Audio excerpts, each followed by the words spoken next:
Super excited to chat with MLB.com's Keegan Matheson about this Blue Jays win. They're now up 2-0 in the ALDS over the Yankees. And Keegan, is it safe to say that in one game, Trey Yesavage essentially became a Blue Jays legend by striking out more batters than anyone in postseason history for this franchise? 11 Ks, 5 1/3, no-hit baseball.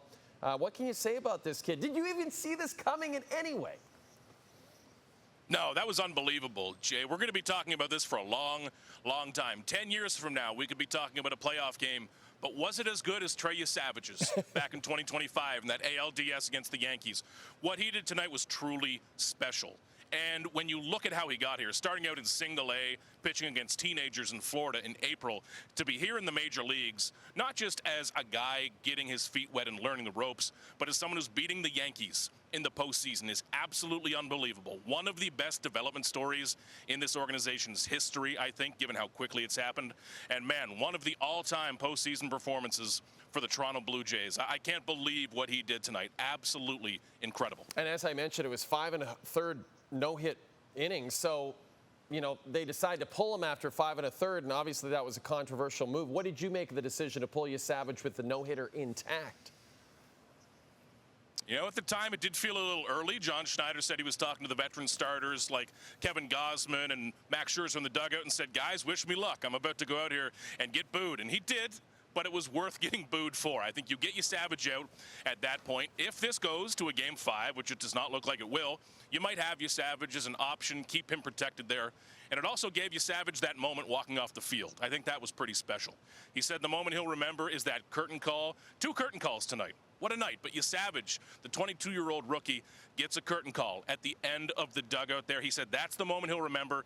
And because he got lifted a little early, he gets that moment. And speaking of moments, you have been talking about Vladimir Guerrero Jr. They needed the big bat to come through. They've been waiting for it the last part of the regular season. It didn't come. Finally, the postseason comes, and all of a sudden, Vladdy, whose postseason career, as you know, Keegan, has not been great up until this series, suddenly explodes in Game 2 with the Grand Slam. What can you say about this? He's turning into the performer Toronto is paying him to be. Finally, we've talked about this for weeks, Jay, and I'm expecting Vladdy to walk by me and say, is that enough? Good enough for you at this point? It's been incredible watching this performance because, Jay, I've covered Vladdy's entire career, back to when he was 16, 17, 18, coming up as a prospect. This is what I've been waiting for. This is the type of game I've been waiting to see from Vladimir Guerrero Jr. Big seasons, those are great. 2021, that was fantastic. He's had some big moments, some big walk-offs here. Nothing else matters more than the postseason. Once you have success in the postseason like this, everything else lives in a different light. Now, we have finally seen what Vladimir Guerrero Jr. is capable of. He owns this city. He can own this country. He can be one of the biggest stars in Canada. He just had the biggest moment of his career, 24 hours, Jay, after he had his previous biggest high. He's on fire right now. Then there's the New York Yankees. You know they're not going to take this lying down. It's been flat out embarrassing for them at Skydome over the weekend. We head back to the Bronx now for Game 3 on Tuesday. What kind of adjustments are you expecting Aaron Boone to make? They better make some, because this has not been pretty for them.